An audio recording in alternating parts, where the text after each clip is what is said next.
made it clear to Pakistan that it should not go ahead with the meeting of its NSA Sartaj Aziz with Hurriyat representatives when he comes to hold talks with his counterpart Ajit Doval. With this, India clearly leaving the ball in Pakistan's court.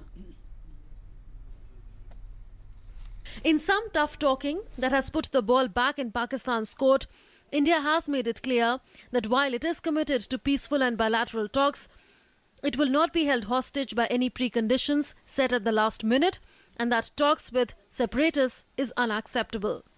India remains committed to discussing issues with Pakistan peacefully and bilaterally. In fact, we took the initiative to engage at UFA. But unilateral imposition of new conditions and distortion of the agreed agenda cannot be the basis for going forward.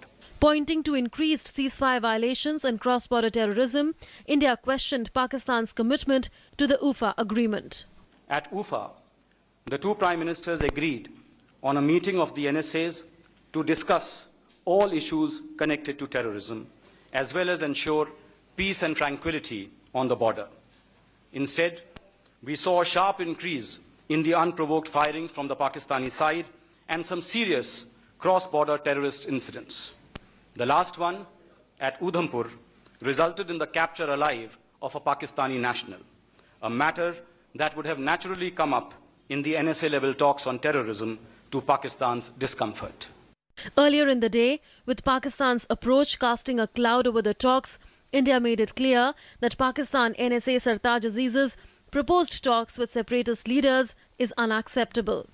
Sartaj Aziz will be in New Delhi on Sunday, and NSAs of both countries are scheduled to discuss issues relating to terrorism on Monday. While India sent both the agenda and a proposed schedule for the talks to Pakistan 3 days back, Pakistan is yet to share its agenda. Bharat ने कल पाकिस्तान को सलाह दी है कि श्री सरताज अजीज की भारत यात्रा के दौरान हुर्रियत के प्रतिनिधियों के साथ उनकी मुलाकात उचित नहीं होगी, क्योंकि ऐसा करना आतंकवाद से लड़ने हेतु मिलकर काम करने से संबंधित ऊफा समझौते की भावना तथा उद्देश्य के अनुरूप नहीं होगा।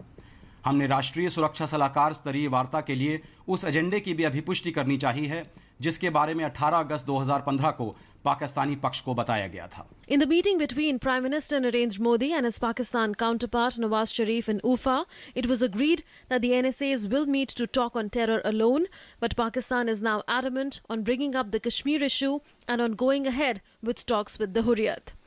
Sunday's invitation by the Pakistan High Commission to hardline separatist leader Syed Ali Shah Geelani and other separatist leaders to meet Sartaj Aziz has upset New Delhi, but Pakistan has stuck to the line that such meetings were routine. Last year, India had cancelled talks with Pakistan after its High Commissioner held talks with separatist leaders just before the NSA-level talks. Terrorism and other contentious issues which are in the domain of the NSAs will be taken up at the talks. This includes destabilization in Fatah, Balochistan and Karachi. Sources say India will not only hand over evidence of the Udhampur attack perpetrator, Naveed belonging to Pakistan, but also evidence of Pakistani involvement in the Gurdaspur terror attack and a dossier with evidence on Pakistan-sponsored terror attacks on Indian soil. India will also hand over a list of absconding terrorists and criminals who have sought refuge in Pakistan. While India is committed to going ahead with the talks, with Pakistan's statement that it is willing to come to India for talks only if there are no preconditions and that it cannot accept Indian advice not to meet the Hurriyat leaders, the question is, will Pakistan live up to the UFA agreement? With Sudhakar Das, News Night Desk, DD News.